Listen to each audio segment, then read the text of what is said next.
ये जगह मानो सांस ले रही है। हर कदम पर मुझे लगता है कि जैसे कोई मुझे देख रहा है। चलो आगे बढ़ा जाए।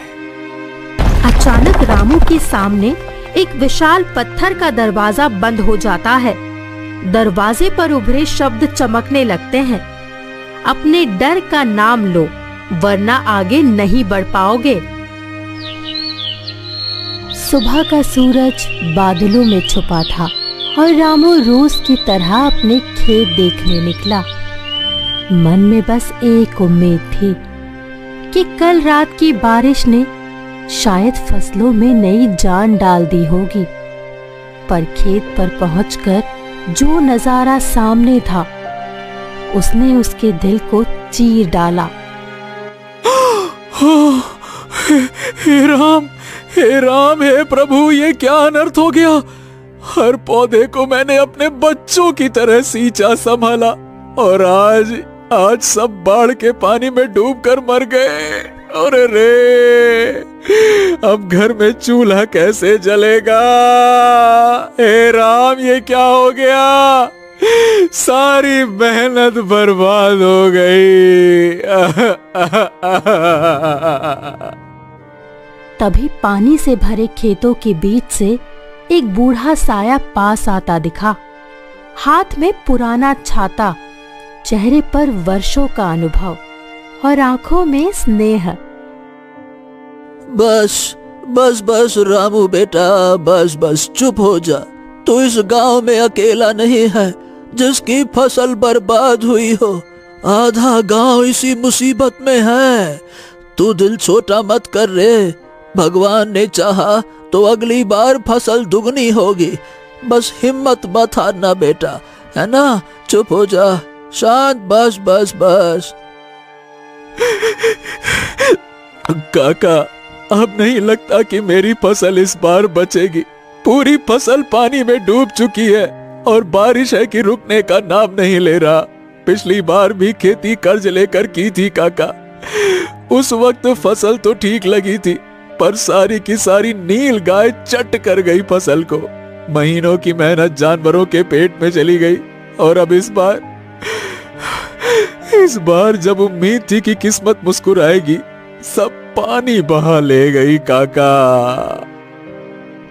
रामू बोलते बोलते रुक गया। वहीं हरिया काका रामू को हिम्मत देते हैं और वहां से चले जाते हैं। रामू के कपड़े भीग चुके थे, माथे से पानी टपक रहा था, पर उसके चेहरे पर बहता पानी सिर्फ बारिश का नहीं था। उसकी आंखें नम थी और उनमें पिछले कई मौसमों का दर्द तैर रहा था।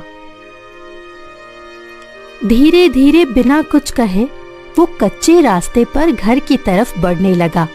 वहीं घर के सामने दरवाजे पर उसकी पत्नी फूलमती बेसब्री से रामू काका का इंतजार कर रही है। अरे रामू, इतनी देर कहाँ थे? सुबह से दिल में बेचैनी हो रही है। खेत में सब कुछ ठीक तो है ना? कहीं वो काली घटा और पानी का सैलाब फसल को डुबो तो नहीं गया? फूलमती, सब बर्बाद हो गया पानी की तेज धारा में। धान के एक एक पौधे को बहा कर ले गई ये पानी की धारा। पूरा खेत तालाब बन गया है, जैसे इंद्रदेव ने हम पर यमदंड चला दिया हो। सोचता हूँ कि अब क्या खाएंगे, पेट कैसे भरेंगे, चूल्हा कैसे जलेगा, समझ नहीं आता।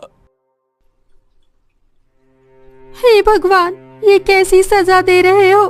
पिछली बार नील गाय ने हमारी मेहनत का एक एक दाना निगल लिया और अब ये पानी सब बहा ले गया। क्या गरीब किसान इतने पापी है कि धरती सींच कर भी अपनी मेहनत का फल ना पा सके?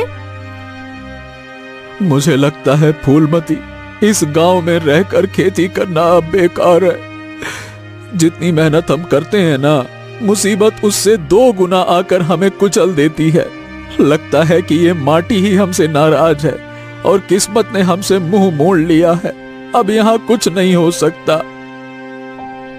नहीं रामू, तू ऐसे हार मत मान। भगवान ने अगर फसल छीनी है तुम मेहनत करने के लिए हाथ भी दिए हैं। हम फिर से कोशिश करेंगे। हर समय दिन एक समान नहीं होता। क्या पता अगली बार फसल काफी अच्छी हो और दोनों बार की लागत निकल जाए। देखो, उम्मीद नहीं छोड़नी चाहिए। उम्मीद छोड़ना सबसे बड़ा पाप है। जमीन हमारी माँ है। माँ अपने बच्चों को भूखा नहीं रखती। ये वक्त है तेरी हिम्मत की परीक्षा का और तू ये इम्तिहान पास करेगा। मैं हमेशा तेरे साथ हूँ, चाहे खेत सूखा हो या डूबा हो। रामू ने फूलमती की आंखों में देखा। वो सिर्फ आंसू नहीं थे, बल्कि एक विश्वास की लौ जल रही थी। लेकिन भीतर रामू के दिल में अब भी तूफान था, और शायद यही तूफान उसे अगला कदम उठाने पर मजबूर करेगा।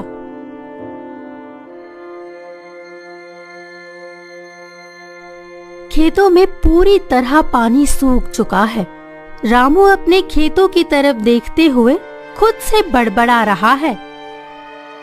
हाँ, इस बार तो खेत में गेहूं का बीज डालने के लिए एक पैसे का भी ठिकाना नहीं है। आखिरकार कहां से लाऊं बीज?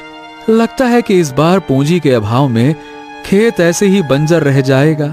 पिछली बार बकरी बेचकर बीज का इंतजाम किया था। अब क्या करूं ससुरा, बेचने को भी कुछ नहीं बचा। क्या करूं?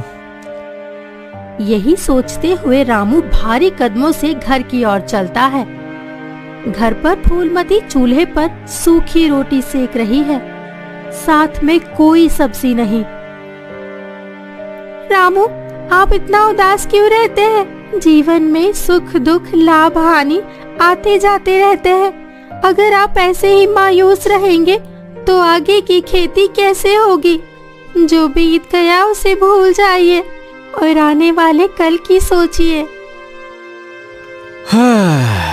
क्या करूं फूलमती? अरे पिछले 2 साल की मेहनत पानी में बह गई। इस बार भी यही डर खा रहा है कि आखिरकार खेत में बीज कहां से आएगा। अब तुमको तो पता है कि घर में 1 रुपया का भी ठिकाना नहीं है। पेट की भूख और कर्ज की चिंता दोनों गला घोट रही हैं। देखिए जी, इस तरह टूटने से कुछ नहीं होगा। इस बार शहर के साहूकार से ब्याज पर कर्ज ले लीजिए। फसल कटने पर ब्याज समेत लौटा देंगे। भगवान हर बार हमारी परीक्षा नहीं लेंगे। इस बार शायद कृपा बरसाएंगे और खेत लहलहा उठे। अगली सुबह रामू पुराने लेकिन साफ कपड़े पहनकर शहर के साहूकार के पास निकल पड़ता है। कच्चे रास्ते पर चलते हुए आधा सफर तय कर चुका है। माथे पर पसीना, लेकिन मन में एक नई उम्मीद और चिंता का संगम है। हाँ, बस थोड़ा और चलना है। साहूकार से पैसे मिल जाएं तो गेहूं का बीज डाल दूंगा। बस भगवान इस बार साथ दे देना, वरना ये खेत और मेरा मन दोनों सूख जाएंगे। अचानक आसमान पर काले बादल छा जाते हैं। तेज बारिश शुरू हो जाती है। अरे बाप रे बाप, ये तो जोरदार पानी बरसने लगा। रे रे रे रे रे, अगर ऐसे भीग गया तो बुखार हो जाएगा। फिर इलाज के लिए पैसे कहां से आएंगे? जल्दी जल्दी कहीं छांव या ओट ढूंढनी होगी, वरना आज का सफर यहीं खत्म हो जाएगा।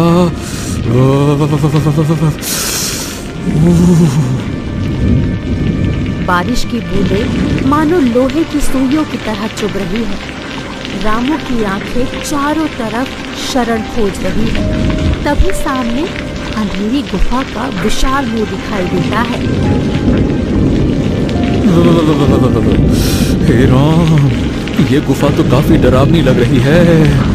अंदर क्या होगा कौन जाने, लेकिन बारिश की मार से बचने के लिए शायद यही एक सहारा बचा हुआ है। कभी कभी डर से लड़ना भी जरूरी होता है।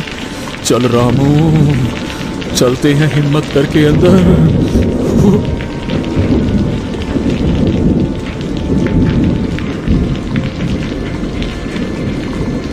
बाप रे बाप, कितना घना अंधेरा है।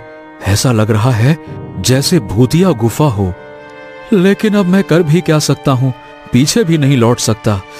बारिश में भीगकर बुखार होने से तो अच्छा है इस अंधेरे का सामना कर लूं। हाँ। रामू ने अपनी सांस रोकी, कदमों को धीरे धीरे आगे बढ़ाया और गुफा की ठंडी हवा उसके चेहरे से टकराई। उसे नहीं पता था कि ये गुफा बारिश से बचाएगी या उसे किसी ऐसे राज में ले जाएगी जिसका अंदाजा उसने सपने में भी नहीं किया था। बरसते पानी की आवाज गुफा के मुंह पर आकर जैसे थम सी गई थी। रामू ने जैसे ही कपकपाते हुए कदमों के साथ अंधेरे में पहला कदम रखा, तभी उसके साथ कुछ ऐसा हुआ जिससे उसकी धड़कन थम गई। अरे ये क्या माया जाल है? अभी तो यहाँ गहरा अंधेरा था और अचानक से ये सुनहरी रोशनी कहाँ से फूट पड़ी? अरे क्या मैं किसी सपने में हूँ क्या, या सच में किसी जादुई लोक में कदम रख चुका हूँ? आखिरकार ये जगह है क्या? ऐसा लगता है जैसे मानो ये जगह सांस ले रही हो। तभी रामू की नजर खूंटे में बंधे चमकदार सफेद घोड़े पर जाती है, जिसकी आंखों में अजीब सी चमक है। आओ आओ रामू आओ, हम तुम्हारा ही इंतजार कर रहे थे। हमें पूरा विश्वास था कि एक दिन तुम इस अंधकार को चीर कर यहाँ जरूर आओगे और हमारी लंबी कैद का अंत करोगे। तुम्हारे आने से इस जगह की हवा भी हल्की हल्की लगने लगी है। रामू चौंक कर पीछे हटता है, माथे पर पसीना, दिल तेजी से धड़क रहा है। हैं? हे भगवान, ये घोड़ा इंसानों की तरह कैसे बोल रहा है और मेरे नाम से कैसे पुकार रहा है मुझको, जबकि मैंने तो तुम्हें कभी देखा तक नहीं। अरे लगता है कि मैं किसी खतरनाक जाल में फंस गया हूं। हाँ, शायद यहां से लौट जाना ही मेरे लिए बेहतर होगा। राम राम राम राम राम राम राम राम राम राम। तभी पास के पिंजरे में बैठा सुनहरे पंखों वाला तोता गहरी और गंभीर आवाज में बोल उठता है। रामू, घबराओ मत, हम तुम्हें कोई नुकसान नहीं पहुंचाएंगे। लेकिन अगर तुम हमें अभी यूं ही छोड़कर चले गए तो हमारी मुक्ति का दरवाजा हमेशा हमेशा के लिए बंद हो जाएगा। ये मौका दोबारा शायद कभी ना आए और हमारे भाग्य की आखिरी सांसें भी यहीं थम जाएंगी। तुम दोनों तो जानवर हो, लेकिन आवाज और लहजा इंसानों जैसा है। और सबसे अजीब तो यह है कि तुम दोनों मेरा नाम जानते हो। ये बताओ, आखिरकार तुम हो कौन और इस डरावनी गुफा में इस तरह से कैद क्यों हो? घोड़ा गहरी सांस छोड़ता है, मानो दिल का भारी बोझ उतारने वाला हो। हाँ, रामू, मेरा नाम भल्लाल देव है।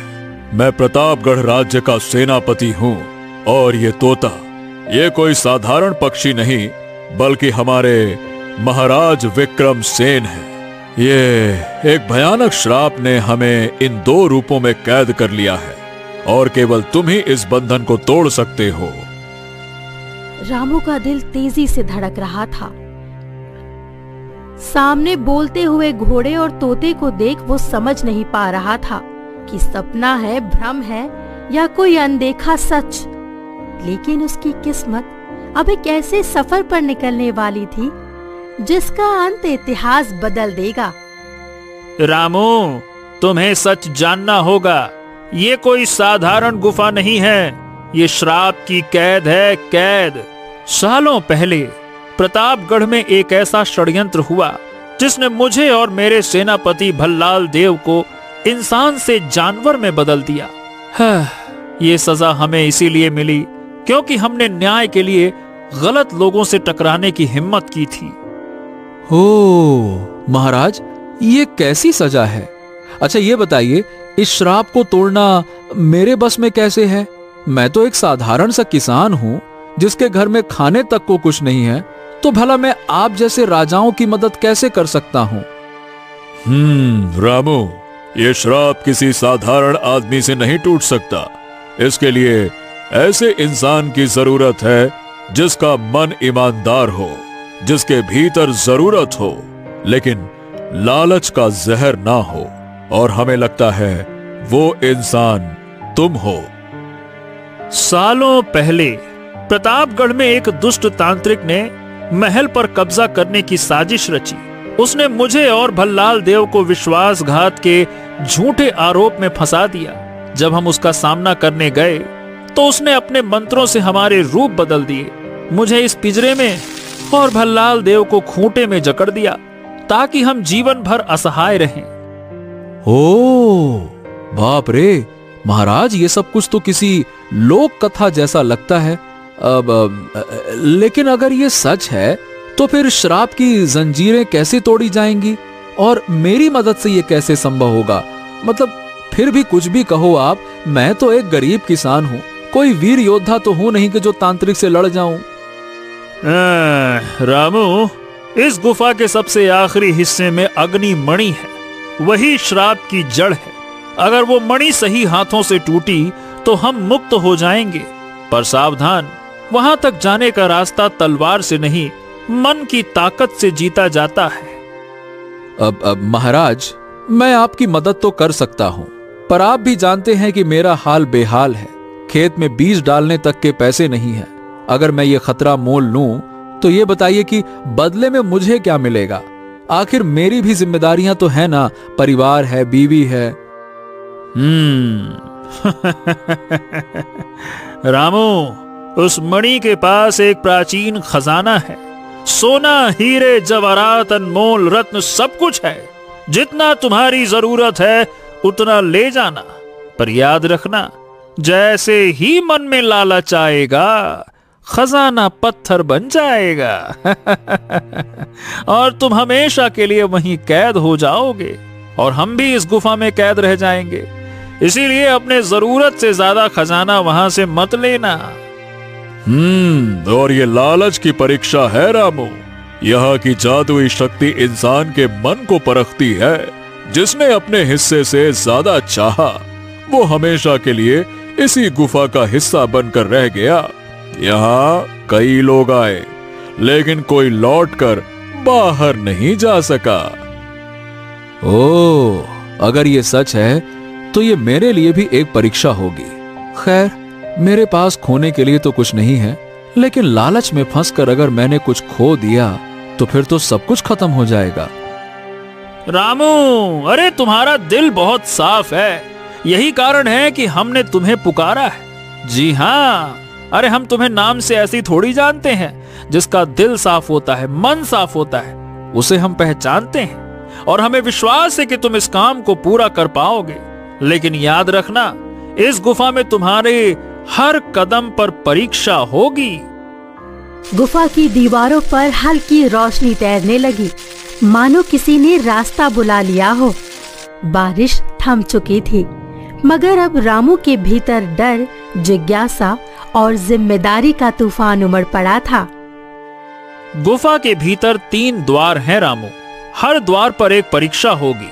पहला तुम्हारे साहस की, दूसरा तुम्हारे त्याग की और तीसरा तुम्हारे लालच की। इन तीनों को पार किए बिना तुम अग्नि मणि तक नहीं पहुंच पाओगे। रामू धीरे धीरे गुफा के भीतर कदम रखता है।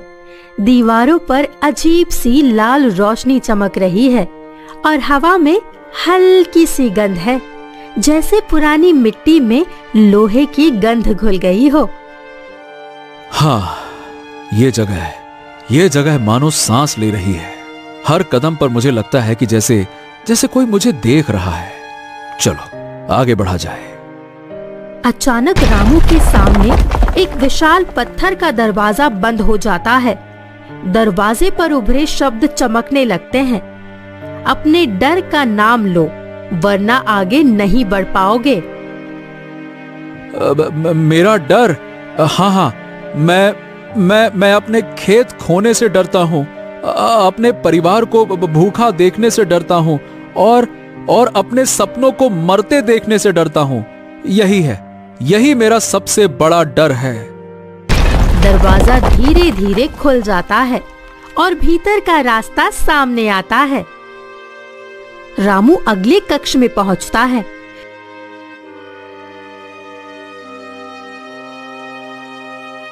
वहाँ एक मेज पर गेहूं के दाने रखे हैं, बिल्कुल वैसे जैसे वो अपने खेत में बोता है। उसके पास एक आवाज आती है, मानो कोई फुसफुसा रहा हो। ये दाने तुम्हारे खेत के लिए हैं। अगर इन्हें ले जाओगे तो तुम्हारा खेत हरा भरा हो जाएगा, लेकिन अगर इन्हें छोड़ दोगे तो एक और दरवाजा खुलेगा। तुम्हारा चुनाव ही तुम्हारी किस्मत तय करेगा। ये, अरे यही तो वो चीज है जिसकी मुझे सबसे ज्यादा जरूरत है। हाँ, लेकिन अगर अभी मैं इनको ले लूंगा तो सफर खत्म और महाराज कभी मुक्त नहीं होंगे। हाँ, शायद मुझे अपनी जरूरत से ऊपर उठना होगा। रामू दानों को नहीं छूता और जैसे ही पीछे हटता है, दीवार पर सुनहरी रोशनी फैलती है और अगला दरवाजा खुल जाता है। अंतिम कक्ष में पहुंचकर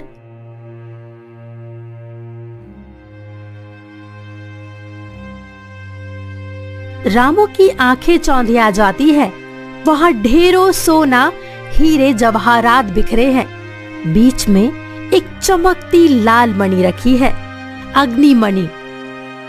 बाप रे बाप, इतना खजाना! इससे तो मैं अपने ही नहीं पूरे गांव के हालात बदल सकता हूँ। हाँ, लेकिन महाराज ने कहा था जितना जरूरत हो उतना ही लेना, वरना श्राप कभी नहीं टूटेगा। अचानक गुफा की दीवारों से आवाज गूंजने लगती है। रामू, ये सब तुम्हारा हो सकता है। बस मणि को हाथ में लेने से पहले जितना चाहो उतना बटोर लो। कोई नहीं देख रहा, कोई नहीं रोकेगा। ले लो, ले लो, ले लो, ले लो। नहीं, मैं यहां इसलिए नहीं आया कि अपनी आत्मा बेच दूं। जितना वादा किया है उतना ही लूंगा और बाकी छोड़ दूंगा। मुझे पता है अगर मैंने लालच किया तो दो महान आत्माएं कभी भी आजाद नहीं हो पाएंगी। रामू बस एक छोटी थैली में थोड़े हीरे और सोना भरता है और सावधानी से अग्निमणि को उठा लेता है। उसी पल तेज रोशनी पूरे कक्ष को भर देती है और बाहर से घोड़े और तोते की कैद टूटने की आवाज आती है। रामू बाहर आता है तो घोड़े और तोते की जगह अब दो इंसान खड़े हैं। एक ऊंचे कद का योद्धा और राजसी वस्त्रों में एक राजा। रामू, तुमने न केवल हमें इस अभिशाप की जंजीरों से मुक्त किया, बल्कि हमें फिर से प्रतापगढ़ की प्रजा की सेवा करने का अवसर दिया। तुम्हारी निडरता, त्याग और ईमानदारी ने तुम्हारा नाम प्रतापगढ़ के स्वर्णिम इतिहास में अमर कर दिया, जो पीढ़ियों तक गूंजता रहेगा।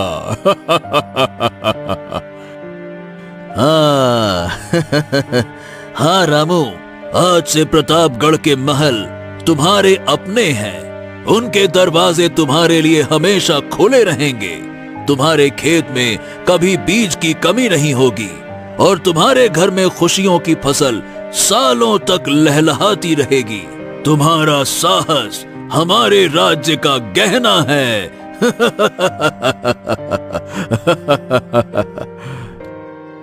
महाराज से विदा लेने के बाद रामू गांव लौट आया। उसके खेत लहलहा उठे, घर में खुशियां लौट आई और उस दिन से उसने कभी अपनी जरूरत से ज्यादा नहीं चाहा। प्रतापगढ़ में उसकी कहानी पीढ़ियों तक सुनाई जाती रही, एक किसान की जिसने लालच के सामने सिर नहीं झुकाया।